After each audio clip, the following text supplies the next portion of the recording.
Hello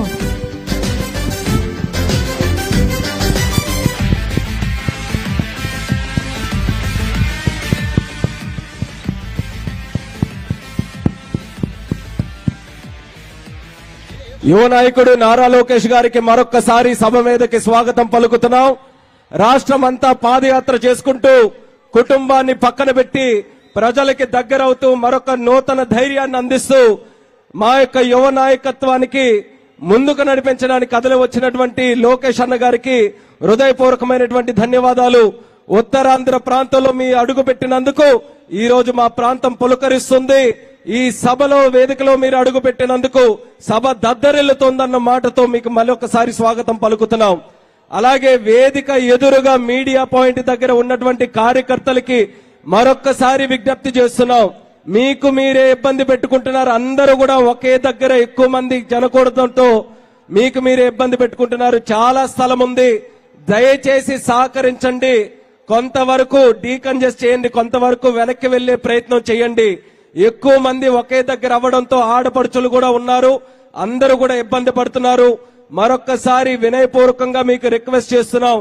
కార్యకర్తలందరూ కూడా సహకరించి ఎవరికి ఇబ్బంది లేకుండా మీడియా పాయింట్ దగ్గర క్లియర్ చేయమని మరొకసారి మీ అందరికీ కూడా రిక్వెస్ట్ చేస్తున్నాం. అక్కడ ఎవరైనా వాలంటీర్స్ ఉంటే వాళ్ళు కూడా సహకరించి క్లియర్ చేసి డైరెక్షన్స్ ఇవ్వడానికి వాళ్ళు కూడా ప్రయత్నం చేయమని వాలంటీర్స్ కూడా మరొకసారి రిక్వెస్ట్ చేస్తున్నాం. ఏవైనా అడిషనల్ ఇన్స్ట్రక్షన్స్ ఉంటే మేము ఇస్తాం. దయచేసి సహకరించండి. మన సభ ఇది. ఏది జరిగినా సరే మళ్ళీ మనమే బాధపడాల్సి వస్తుంది కాబట్టి దయచేసి ప్రతి ఒక్కరు కూడా సహకరించాలని మళ్ళీ కోరుకుంటున్నాం. అలాగే మీ అందరికీ కూడా గుర్తు చేస్తున్నాను, గతంలో పాదయాత్ర చేస్తూ ఒక నాయకుడు మన ప్రాంతంలో తిరిగినప్పుడు ఏం చేసేవాడు, ఎక్కడ మీటింగులు పెట్టినా సరే మైకు పట్టుకొని ఒకటే కొట్టుడు. ఇక్కడ నుంచి ఇక్కడ వరకు అలా కొట్టుకుంటూ వెళ్ళాడు. అందరం చూసావా లేదా? ఏదో కొట్టుకుంటూ వెళ్తున్నాడు కదా, ఏం చేస్తాడో అని చెప్పి ఆ రోజు సునామీ లాగా గెలిపించారు వైఎస్ఆర్ కాంగ్రెస్ పార్టీకి.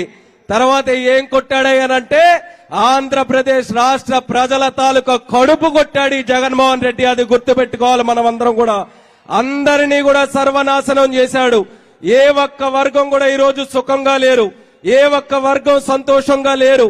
అది ఉద్యోగైనా, నిరుద్యోగైనా, రైతైనా, మహిళైనా, యువకుడైనా, న్యాయవాదైనా ఈ రాష్ట్రంలో ప్రతి ఒక్క తెలుగువాడు కూడా ఈ రోజు ఈ ప్రభుత్వం ఉన్నందుకు బాధపడుతున్నాడు.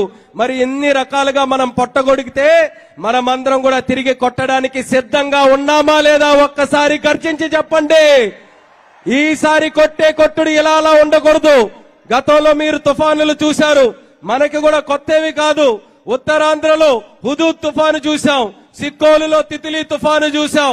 అటువంటి తుఫానులు కాదు ఈసారి వచ్చే తుఫాను. ఈ తెలుగుదేశం పార్టీ, జనసేన పార్టీ జన తుఫాను ఏదైతే ఉంటుందో ఫ్యాను రెక్కలు ఊడిపోయి భూగర్భంలో కలిసిపోయే విధంగా ఆ తుఫాను మనం తీసుకొని రావాలి. ఆ తుఫాను ఈ రోజు జనాలు కోరుకుంటున్నారన్న విషయం మీ అందరికీ కూడా తెలియజేసుకుంటున్నాను.